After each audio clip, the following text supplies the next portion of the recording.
Hello and welcome from Atlanta, Georgia, from the Triumph Racing facility, the new facility, and I will ride the new Triumph TF 450 RC edition. RC stands for Ricky Carmichael edition, and that's the new 450 motocross bike, the first ever from Triumph, and I'm gonna test it for you. Enjoy it.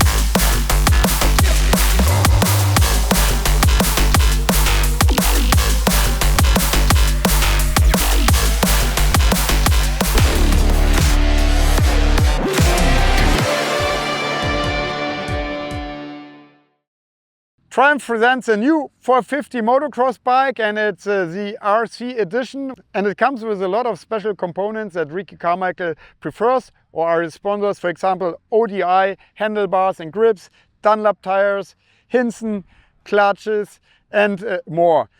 And the 450 will be available only as RC edition right now, so there's no standard edition and an additional limited edition, and it's not an limited edition.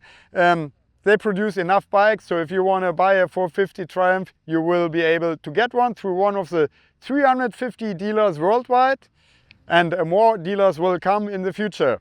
The bike is based on the TF 250X, which was presented to the world earlier this year. So the aluminum frame is exactly the same, and in its development the engineers had in mind already that it needs to fit in a 250 engine or a 450 engine. Also, the bodywork is exactly the same.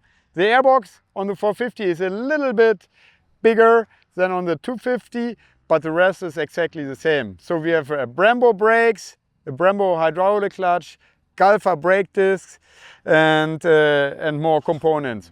Of course, the engine is completely new. It's a unique design developed by Triumph, so it's not based on other manufacturers' ideas, and I have good hopes that it's as good as a 250 engine was earlier in the year. The engine develops 62 horsepower, and with the weight of the bike, it's the best power to weight ratio in this class. And even though Ricky Carmichael is giving his name for this bike, and he was heavily involved into the development of the bike, he had in mind that it should suit everybody. So not only top-level riders, no, also a hobby rider should be happy riding this engine.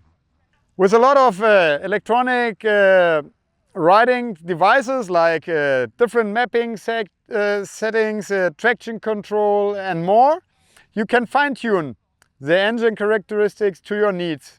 The 450 is outfitted with a Wi-Fi module in stock trim. For the 250 that was an optional part, and for the 450 this means with a smartphone app you can adjust all these settings like the amount of traction control that you want to have, different mappings, and there's also RC edition mapping available. Our today's test bikes have the standard mapping and the RC mapping installed already, so I will be able to test it out for you.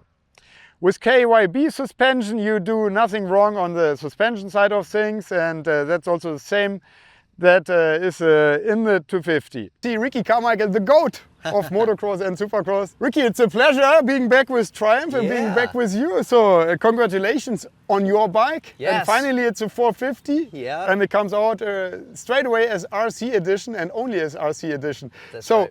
how long have you been involved with the development of this bike, and what was the goal in developing it? Yeah, so very similar to the TF250 when we did the launch there. I was from the inception or the beginning of the project. I've been a part of the development of the bike the whole time from the ground up.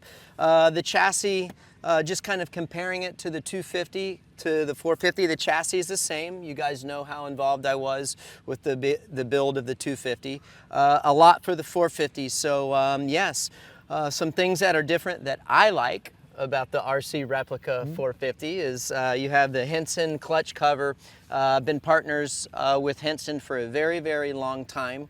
I thought that the gripper seat would be a nice feature. You know, with the 450, it has so much more power.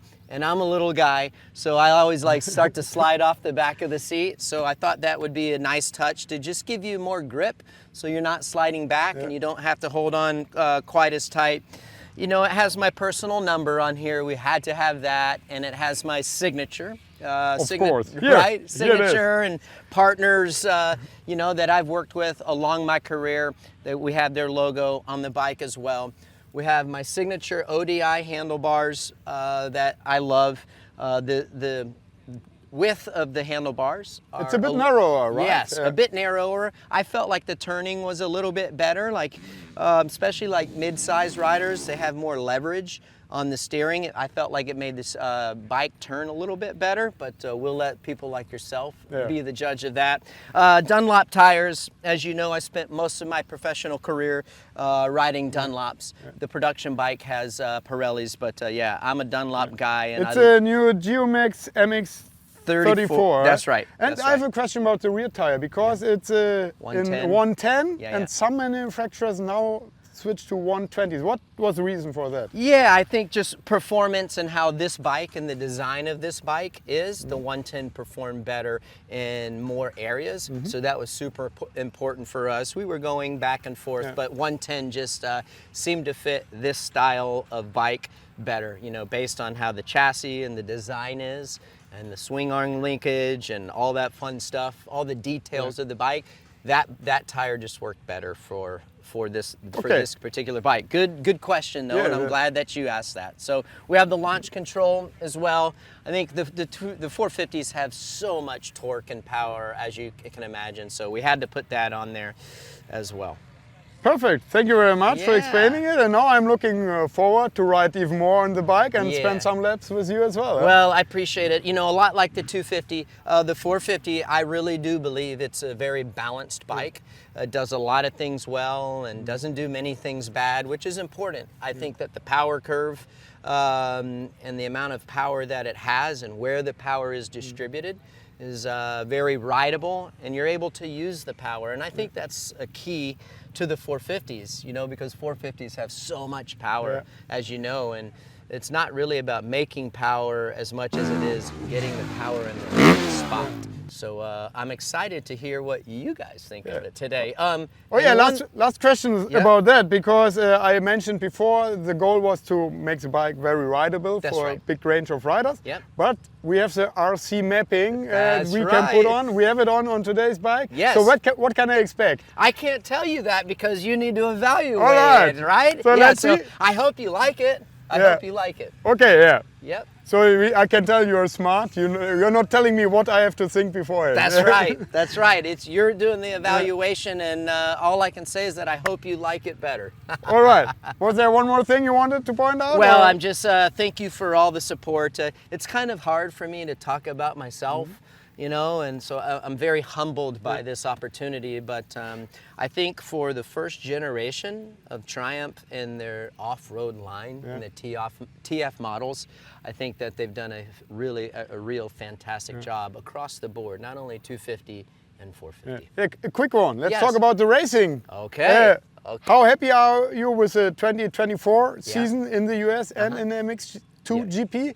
And how excited are you about next year and that new facility here? Yeah, well, I'm really excited. I mean, we always want to do better, but when you think about how well both the MX2 team did and then the US team did, based on their first year against some really tough competitors, I think they did really well. MXGP team did fantastic. I mean, those guys, Mikkel had some great runs. I mean, and that's a testament not only to his riding, but the team and how well the bike, how well the bike performs in all kinds of different conditions. The U.S. team, we've really ramped up there for 2025. We have Austin Faulkner, Jordan Smith, Styles Robertson, and of course Jalik Swoll again. So that's a big step up, not only in rider quality, but the amount of riders. So it's a big undertaking, but we're here to do the job. I'm excited for it. Happy to see you on both coasts in the US racing. Yeah, that's it's big. It's big. It's really big for the brand, and it's just to show you the commitment level of Triumph and where they want to be in the marketplace. Okay, but now we've talked enough. You get dressed and we hit the track yes. now. Triumph has invested multi-million dollars into this new facility. It has 2 supercross tracks, 2 motocross tracks, 6 miles of off-road single trails and terrain, and it has its own workshop where the engineers can work on the engines, the suspension, machine a lot of parts immediately on location without anyone having to leave this facility. Actually, the Supercross Pro riders are riding today as well on the Supercross track, so maybe we get a glimpse of that as well. And we're going to hit the motocross tracks. But this investment shows that Triumph takes the racing effort seriously. It's not just looking into motocross to see how it goes. No, they want to be the best and they invest a lot of money in it. That's a good sign. After a really great riding day, I'm really excited about the new Triumph TF 450 RC. The most impressive thing is that the bike is so well balanced, and that was the case with the smaller sister, the TF 250X, earlier this year already, and the 450 does the same. There's no bad surprises in every situation. You know what's going to happen in the next moment, and that's giving me a lot of trust into the bike.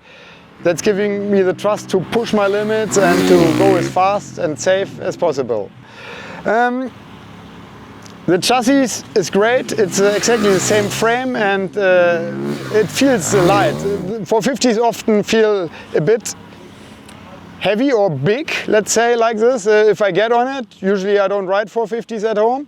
But with a Triumph, I felt right at home, and it's really good handling in the deep ruts that we had today, also in the air, and it really doesn't feel like a 450 that needs to be manhandled at all. So that's a very positive. Also the engine, it has a lot of horsepower, a lot of torque, but it's easy to ride, and that was a goal from the whole development team, and they succeeded in this goal. You can ride the engine with a lot of torque, but it also can be revved high up to the upper revs, and it's pulling and pulling and pulling, and you feel really comfortable with it. The standard map works really well for most riders, but I also tested Ricky Carmichael's mapping, and the throttle response is really smooth with Ricky's mapping, but then it picks up really quick in the rest without being too aggressive. Also, Ricky's mapping is easy to ride, and it helps fast riders to be even faster, to clear jumps out of tight corners and stuff like that. The KYB suspension is doing its job. No bad surprises there. It works really well and is a proven suspension. Also the ergonomics worked really well. I'm 1.87 meters tall, and I didn't change anything. Like the handlebar position stayed in the standard position, which is a little bit further back. But you can turn the bar clamps around, then it moves to the front a little bit, but I had no desire to do that. Also, that's, I think, the really strong point about the Triumph, and that's what I like about it. So, I'm looking forward to hit the bike, hitting the dealer showrooms really soon. If you have questions about the bike, write them in the comments, and I try to answer them as soon as possible. That's it for now. I hope you had a good time. See you next time.